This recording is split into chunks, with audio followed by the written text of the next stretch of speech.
کئی غیر مسلم مسلمان ہو جاتے ہیں، ان کے نصیب میں ایمان والی موت ہوتی ہے۔ مجھ سے ایک واقعہ نہیں بھولتا، ہانگ کانگ میں ہمارے کچھ مبلغین دعوت اسلامی ہاسپٹل گئے ایک مریض اسلامی بھائی کی عیادت کرنے۔ جب عیادت سے فارغ ہوئے تو برابر والے بستر پر ایک 70 سال کے قریب بوڑھا غیر مسلم لیٹا ہوا تھا۔ وہ بڑے عجیب طریقے سے دیکھ رہا تھا، سر پر امامہ، چہرے پر داڑھی، یہ کون لوگ ہیں؟ اشارہ کیا، اسلامی بھائی اس کے قریب گئے، اس نے کہا آپ لوگ کون ہیں؟ اور اس نے کہا مسلمان ہیں۔ تھوڑی دیر بات ہوئی، اسلام کی دعوت پیش کی، اس کو اسلام اتنا پسند آیا کہ اس نے کلمہ بستر پر پڑھ لیا۔ 70 سال کی عمر میں غیر مسلم نے کلمہ پڑھ لیا۔ اور مزید دل ہلا دینے والی بات سنو کہ کچھ ہی گھنٹوں کے بعد اس کا انتقال ہو گیا۔ اس کے نصیب میں ایمان تھا، اسلامی بھائی ہاسپٹل پہنچ کر کلمہ پڑھا کر آئے، مگر اب چوتھی قسم سنو اور لرز جاؤ۔ پیارے آقا فرماتے کچھ لوگ مسلمان پیدا ہوتے ہیں، اسلام والی زندگی گزارتے ہیں، مگر ان کا خاتمہ کفر پر ہوتا ہے۔ کیا ہمارے پاس گارنٹی ہے کہ ہم ایمان سلامت لے کر جائیں گے؟ اے قادریوں، اے غوث پاک سے محبت کرنے والوں، 11ویں منانے والوں، سنو، پیرانے پیر، پیر دستگیر، روشن ضمیر، قطب ربانی، محبوب سبحانی حضرت شیخ عبد القادر جیلانی فرمایا کرتے، کتنا بڑا مرتبہ۔ علماء کہتے آج بھی کسی کو ولایت ملتی ہے تو غوث پاک کے در سے ملتی ہے، مگر غوث پاک فرمایا کرتے لوگ کہہ رہے آج عید کا دن ہے، عید کا دن ہے۔ عبد القادر کے لیے عید کا دن وہ ہوگا جب اپنا ایمان سلامت لے کر دنیا سے چلا جائے۔ پیرانے پیر ایمان کی فکر کریں، اور ہم گناہ گار کو کوئی ٹینشن نہ ہو کہ مروں گا کیسے، ایمان سلامت ہوگا کہ نہیں۔ آپ کو معلوم ہے نبی پاک کی ایک مشہور دعا، پیارے آقا وہ ہیں جن کے دل اقدس کی، آپ کے پاکیزہ منور دل کی برکت سے ہمارے دلوں کو ایمان ملا ہے، مگر آپ کیا دعا کرتے؟ یا مقلب القلوب ثبت قلبی علی دینک، اے دلوں کو پھیرنے والے میرے دل کو اپنے دین پر سلامتی عطا فرما۔ آقا دعا فرماتے، میرا اور آپ کا حال کیا ہونا چاہیے تھا؟ ہمیں تو فکر ہی نہیں ہے۔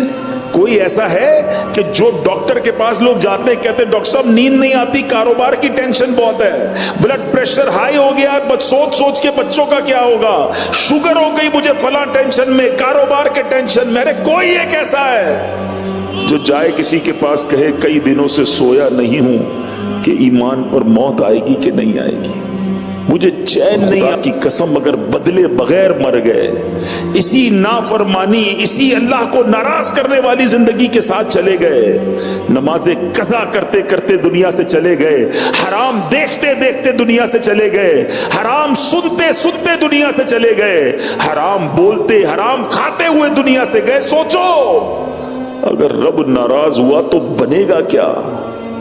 قبر میں جس کے کیڑے مکوڑے ہوں گے کیا بنے گا؟ آج ہمارے اوپر ابھی کوئی کیڑا گرا دے ہم فوراً اٹھ جاتے ہیں، کوئی کہتے ہیں یار پیچھے آپ کے کیڑا ہے، ہم فوراً کھڑے ہو کر جھاڑنے لگتے ہیں۔ مردے کی آنکھ اور ناک اور کان میں کیڑے جائیں گے، وہ ہاتھ بھی نہیں لا سکے گا۔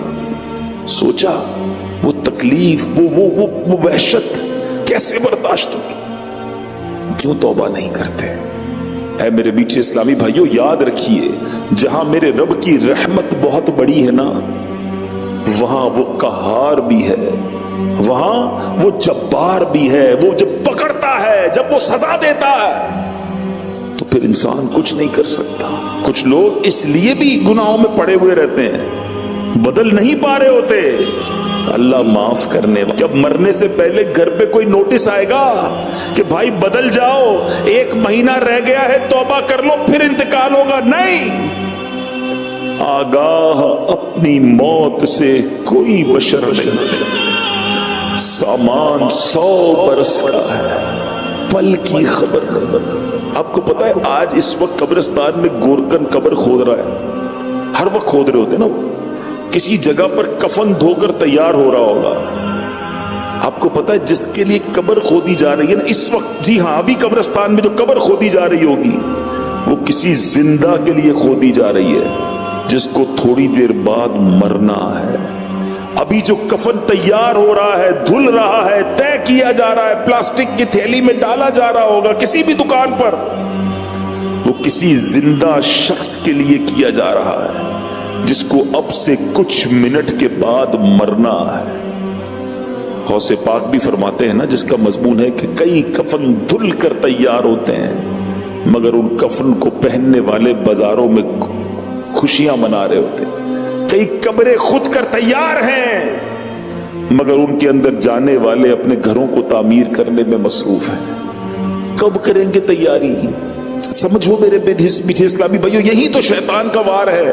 ہم سب کی پلاننگز ہیں، ابھی 6 مہینے بعد یہ کرنا ہے، 1 سال کے بعد یہ کر لوں گا، 5 سال کے بعد گھر بنا لوں گا، 10 سال کے بعد بچی کی شادی کرنی ہے اور پھر جناب اس ملک میں شفٹ ہو جاؤں گا۔